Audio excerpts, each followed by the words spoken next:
Hello, Bernie Wall here, and thank you for watching this IELTS learning tips video. And today we're going to be looking at speaking, and particularly part 2 speaking with the cue card. And I want to give you some tips on how to really make the best of that part of the exam. Because if you think about it, this is the part of the speaking that you are completely in control of. Whatever you say is your ideas, your language, and the examiner just sits back and listens. So with a little bit of effort and practice, you should really be able to do the best with this part of the speaking. Okay, so just before I put the slides up, I just want to say that if you are interested in working with me or joining any of my programs, especially my IELTS Champions Club, which is a club that I formed a couple of months ago, and there are quite a lot of people in it, and it's quite a busy place, and we do lots of practice of IELTS every week. In fact, every day there are things happening. So if you want to know about any of that, you can either find me on Facebook, or you can send me a private message on Facebook or an email, and all of the details are above this video. Okay, so let's think about the speaking. So first of all, I'm going to share in a minute when I get the right button. I'm going to share some tips here. I work a lot with IELTS students, as I know you know. I work a lot one-to-one with students, and we always do a bit of speaking in our lessons. Sometimes not the whole test, sometimes it might be just part of the test. And the bit that we tend to focus on a lot is the part 2, because I do feel that this is your best opportunity to showcase your spoken language. And as I mentioned before, it's over to you. It's your ideas, your language, your vocabulary.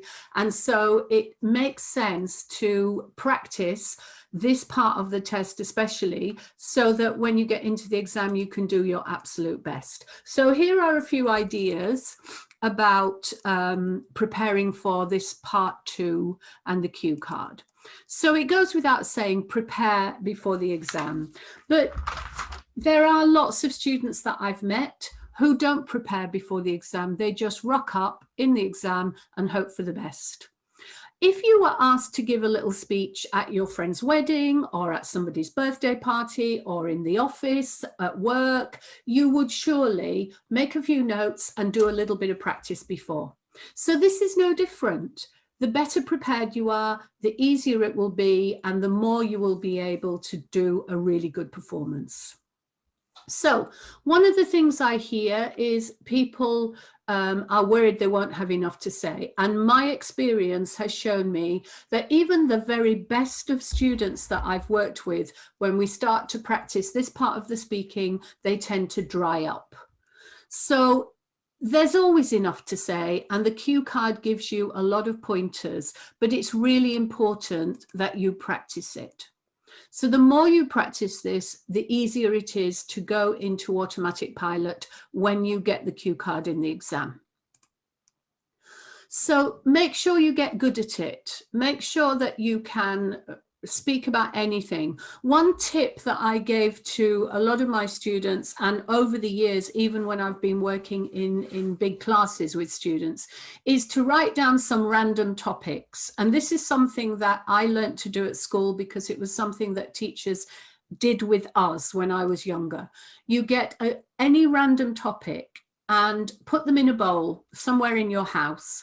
And as you walk past, pick out a topic, whatever it is, you have to start speaking for 1 minute. Now I'm saying 1 minute because 1 minute is hard without any preparation.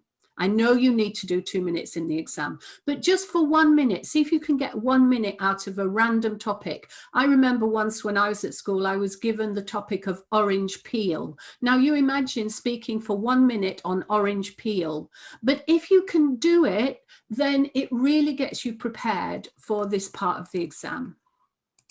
Okay, so don't just worry about it, agonize over it, just grasp the nettle and try and practice. If you've got a friend or another student in your class or somebody else you know who's doing IELTS, then that would be ideal. You could practice together. And you can take turns. I have lots of students, and in my IELTS Champions Club, the students get together regularly in their student pod, and they do this. They practice the speaking, they take different parts. Somebody's the examiner, somebody's the student, and it works really well. And you don't actually need a teacher for this. You can do it yourself, and do it in front of the mirror so you can see how you look. You can see, you know, how you appear when you do it, and also record it, because then you can see how you can hear how you sound as well. Okay, so the first tip is introduce what you are going to say. Something like, the journey I want to talk about is da da da, or the person I want to tell you about is, or the book I want to describe to you is. So give it a little bit of a frame. So introduce it, or I'm going to talk about this and I want to tell you. Give it an introduction. As I say, it helps you to not only frame your talk, but also a strong starting point is good, so that you're not flapping about going, you've actually got a sentence that you are going to start with, and you'll start strongly. Okay. I would say generally, and I've kind of worked this with students, that each of the points on the card, if you're able to say about 3 things about each of those points, it will amount to about 2 minutes. And we've tested this. Some things you may not find 3 things, but you might find 4 things about another. But this is just an average, and I've done it for many years with students like this. And by doing it like this, it tends to come up to the 2 minutes. Give detail. Who was there? Where were you? Why were you there? How did people feel about this? So if it's a book, how did you feel about the book when you read it? What were your emotions? If it's a journey or a party or something like that, who was there? Where were you? Try and conjure up the picture in your head. Tell a story. Stories, we live on stories as human beings. Telling a story will really engage the examiner. And I've been an examiner myself, so I know this. If you get engaged in the story that you're being told, then that's good communication. Don't rush it, especially don't rush through the first few points. I find quite often what students tend to do is rush through the first few points, and then they run out of things to say, and they're at like 1 minute and 20, 1 minute and 30, and they've gone dry. So don't rush it. You know, give a lot of detail, and also start very quickly. Don't hesitate at the beginning. So look confident, sound confident, be confident. And that's why I suggested you practice in front of a mirror. Okay, point number 3, try and imagine the event. Now, if it's a true story, try and have a picture in your head of what happened. Where were you? What did it look like? What was the weather like? Or if it was inside, what was the room like? What was the lighting like? Was it warm? Was it cold? Was it luxurious? Was it simple? Try and get an idea of the picture in your head. Tell the story as it happened. So when you walked into that room, or when you met your friends, or when you started on your journey, how did it happen? What happened first? What happened after that? Etc., etc. If it's a person, try and see them so that you can describe them. And then put yourself into the story. Give detail. If something funny happened, then explain it, because humor's wonderful. Or if something interesting happened, then add that to the story. Make it interesting. There's nothing worse than a boring story. And as I mentioned before, I've been an examiner, and those students that had an interesting story to tell were, I'm not saying they got higher marks always, it depends on the language, but at least it made a good impression. It was good communication. Okay, tip number 4, the cue card has been designed by an exam writer to help you. So use it. You don't have to use it. It's not compulsory, but why wouldn't you?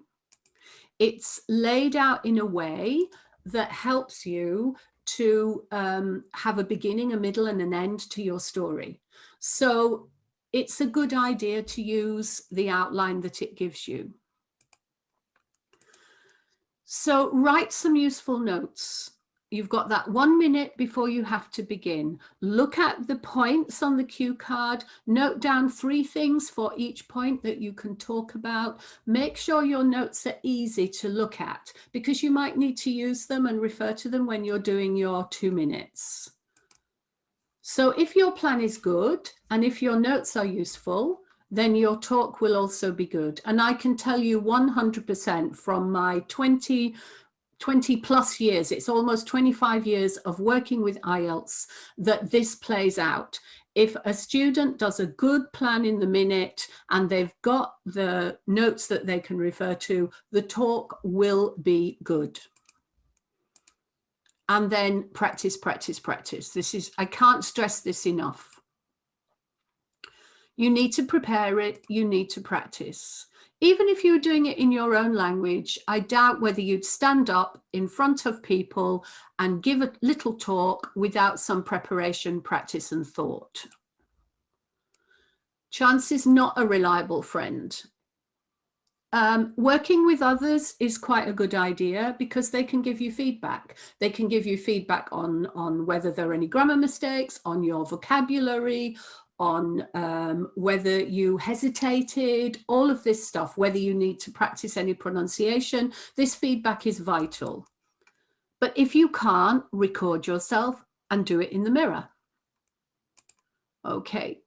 If you don't speak, then you won't be able to speak in the exam. It follows. Speaking is about communication. If you don't communicate before the exam, it will be a struggle. I'm sure it will be a struggle. Okay, and the final thing is, don't leave the good stuff to the end. I've seen this happen so many times where students were in the part 2 and they took so long to get going that when all the good language came, it was 2 minutes and I had to stop them. And I could sense that there was going to be a lot of good language at the end. You haven't got time to warm up. I know a lot of students like to warm up, but you just simply do not have time, which is why you must use that 1 minute to prepare well. And don't leave all the good vocabulary and the good sentence structure and all of that to the end of your talk. Get in straight away. Okay. So make sure you use that 1 minute so that you're ready to go, and make sure you use that introductory sentence so that the examiner is with you straight away, and front load your answer. That means basically say quite a lot about the first 2-3 points.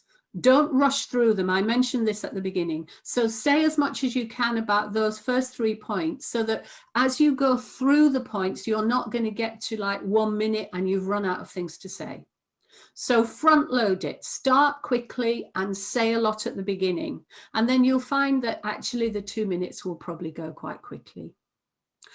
Okay. Practice, practice, practice, use a mirror, record. And when you record, say it. Listen, criticize, and record again. Don't move on to another topic. Keep at that topic until you're happy. That is the way to prepare for this. Right, thank you.